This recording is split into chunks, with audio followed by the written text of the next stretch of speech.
So this is the day one. There'll be many more like it, but I'm sure that this one is a very special one to me.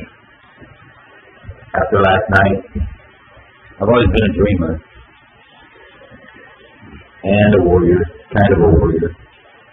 So to be in and out of dreams all night, so what I woke up to on my external rectifier was what used to be my news.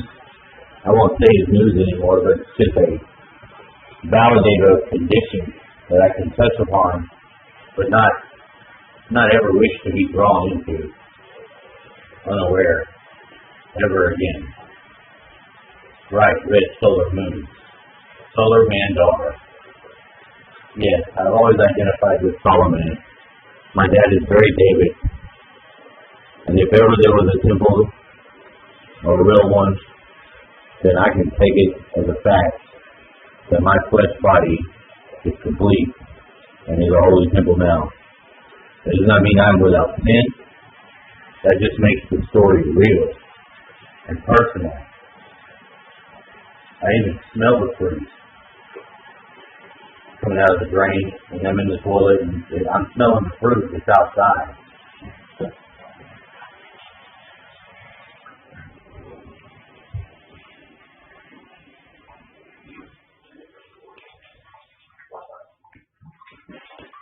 Are you taking videos in your bath? Yeah, I'm in my bath. I have to apologize for that, but I use my channel for a very utilitarian sort of format, and I share, and I'm glad that I have any subscribers. The incoherent as I can be sometimes, it's not really that. It's that I've chosen to use those moments in film as a access point, tool, node, to be able to share, to watch myself and say, self, do you see yourself in the moment? And it's caused me great harm through my whole life, because I do feel things other people don't. I call them emotions, and most of the bulk of them are other people's. They're not even mine. Blow up, boom. For the empathic person, or the sacred fool, in the month of the fool, there could be no better, holier month for such activity to occur than the final hour around of the newest world order day, the next day older. I like to say the new day older. Now, I went around all night, and in my dreams, it was a very strange architecture, but where I was, I had two, my friends, Eden and Hugo, were in some sort of weird soccer SWAT team gear. They were neither sports people, nor were they the SWAT team. There was some fucked up combination of both robbing us. Of what? They were trying to set us up to be robbed forever. You could call that the extortion the cops do. You could call that whatever you want. But it became that weird extortion you don't want to partake in of other people, and I was able to escape. And at the end it was in Austin, and it was more of the bleachers up and down, sharp angle, than it had been on the horizontal plane in the dreams and the time-space differential. I'm sure is to be noted. Because who partly got me there had nothing to do with them. It had to do with somebody that we care about that had passed over, and his name was Steve Dahlback. He was the drummer for my dad's band. And he did teach me how to play chess. Not that I'm still playing 5D chess or anything. That would be inappropriate. I don't play games. I don't play games like that. But I do learn to play at the appropriate times, the appropriate games. So I think I know a little something about what I'm talking about. I'm very excited for the future. So upon waking up, what do I see? I see fucking laughing ass Tim Fat. And who is Tim Refat? Tim Refat teaches psychic warfare. And full system psychic warfare tests, I could say yeah. You know, do I like to involve myself in psychic warfare? I'd rather know it and have the rough course that I had and to go too far. And that is a true saying.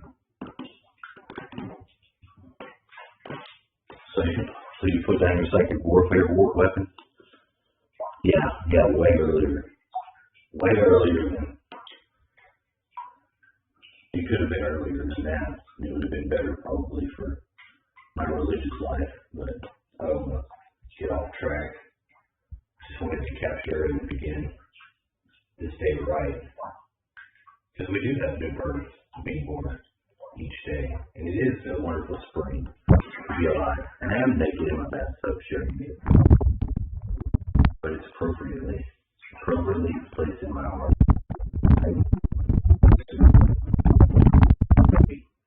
My buddy Taylor. Now Taylor Babbitt is Jack's Tesseract Jack. And he's an important person in the architecture of my mind for many reasons, but two of which I can share are very important at this time. One, because he buries a magnet for me at a point in time where I begin to find my magnetism is very much part of what I am and my power. I'm a magnet. Animal magnetism, mesmerism, mind control. I'm white, so I guess I'm susceptible to mind control and highly in the need to develop it in the reprogramming of my own mind. That is a true saying. And I'm able to send him the messages that are ones of good. And I know he's in Houston, and I know he's probably downtown still Houston. And that do mean home is to be sick, home sick. So he would be the best person to be in that place to send a message to. And he seems to be in the spirit talking about the Donald Trump heavy metal. So hey, I thought it was funny too. See Saruman with the mask. That's another one. If you've ever been the crown, or if you've ever dedicated yourself to be a channel for the crown of the separatists, and you've got two other buddies who are those other two, then you would have a personal experience like me. Except mine was very strangely brought back to myself at the 2004 earthquake on Christmas Eve. The inner side of me told me, hey, you need to separate your top of your tree and bring to these other two wizard-like people that you know from your high school group the opportunity to share this opportunity. And they agreed. They did. And they got to choose. And I ended up with life. Not by being the best. I'm not saying that. But, I mean, clearly it's a crown. Also a virus. So, I mean, the opportunity is not without its own angles of usefulness. So, that's where I'm at right now. Trying to reconnect that top of the tree, not just for myself, but for every other person that touches my life. That's all I'm going to say. I'm out.